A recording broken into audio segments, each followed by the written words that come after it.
Hello friends, this video on cell part 6 is brought to you by examfear.com. No more fear from exam. So now that we have discussed about the number, size and shape of cells, let us quickly discuss the function of cells. So let us now look at the function of cells. What are the important functions which cells perform? You might be thinking that we are talking about the building blocks of living organisms. But why are we talking about them? Why are they so important? So let us see the first function of cell. They are the structural unit of living organisms. Now when we say structural unit, we mean to say that they form the entire structure of living organisms. The way bricks form the entire structure of a building, in a similar way, cells form the entire structure of a living organism.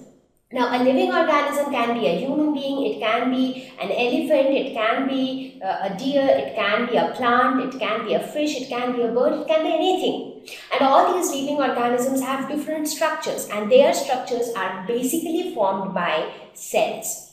Now, how exactly cells form their structure? We will see it.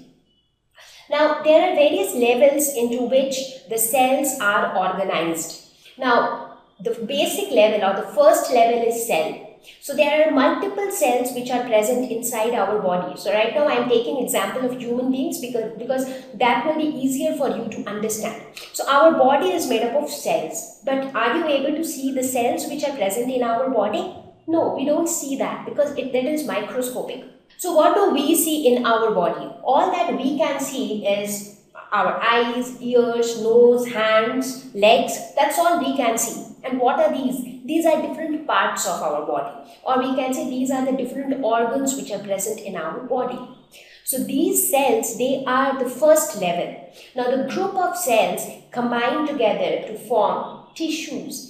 Like as I told you that there is division of labor in multicellular organisms. So one group of cell will perform a specific function.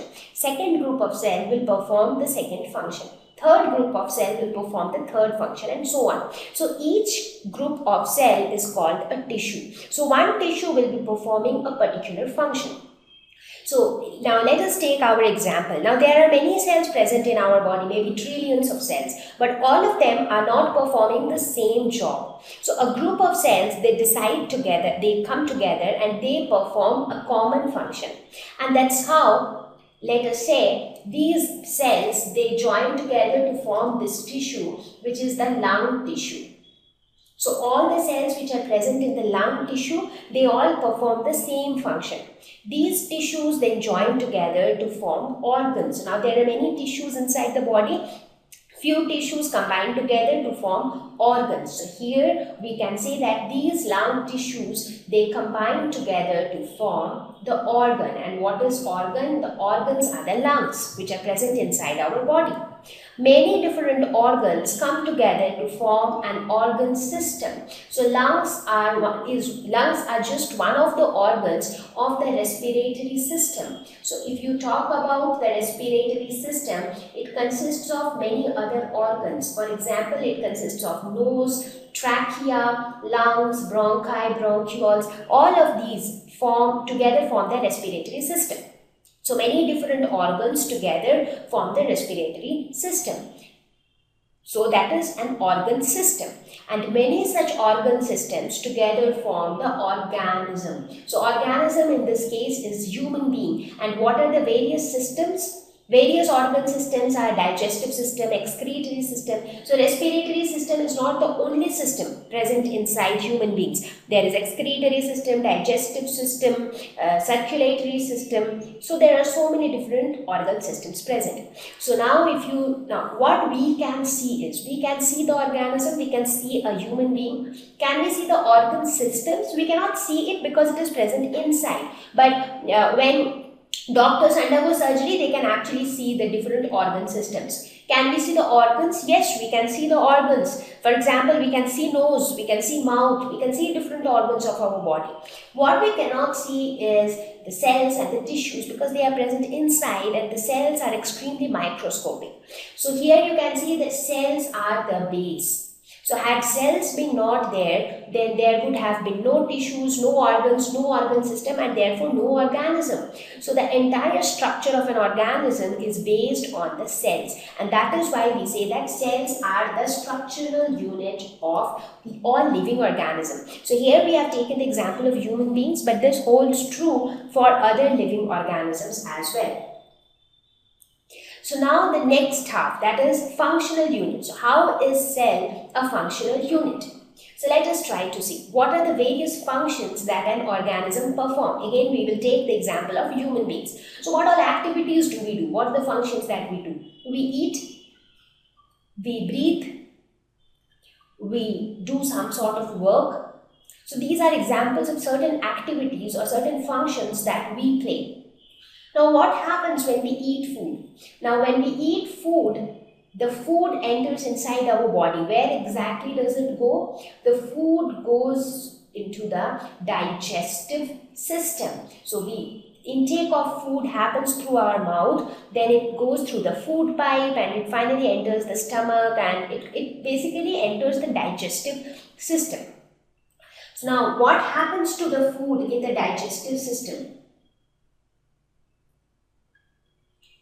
So what happens to this food which is taken inside? The food has to be digested, because all we want is energy from that food. So for that, the food has to be broken down into simplest form, and then the glucose needs to be absorbed by the body. So that is what is expected out of the food which we eat.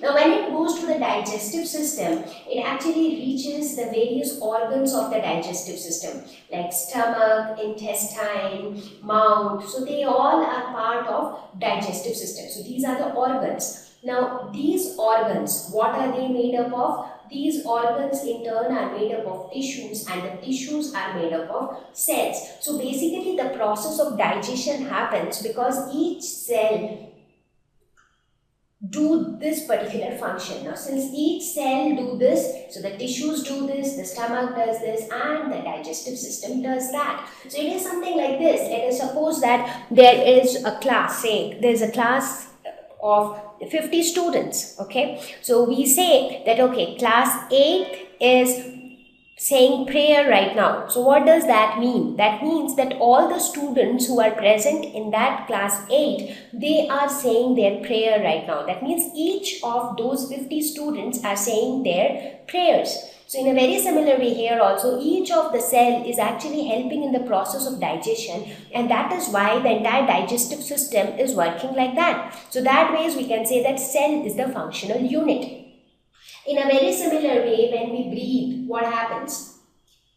The respiratory system functions. Now this respiratory system in turn is again made up of several different parts or several different organs. For example, the lungs, the trachea, the nose, that is the nasal cavity, etc. So they all form part of the respiratory system. And all of these are made up of tissues, and the tissues in turn are made up of cells. So this function also, which is performed by the respiratory system, that is actually performed by each and every cell which form the respiratory system.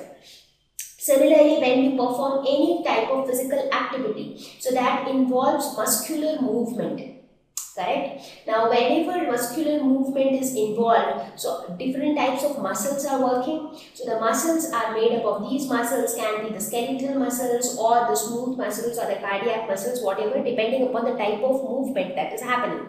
So these muscles in turn is made up of the muscle fibers, and the muscle fibers are again made up of the muscular tissue. Muscular tissue is made up of cells.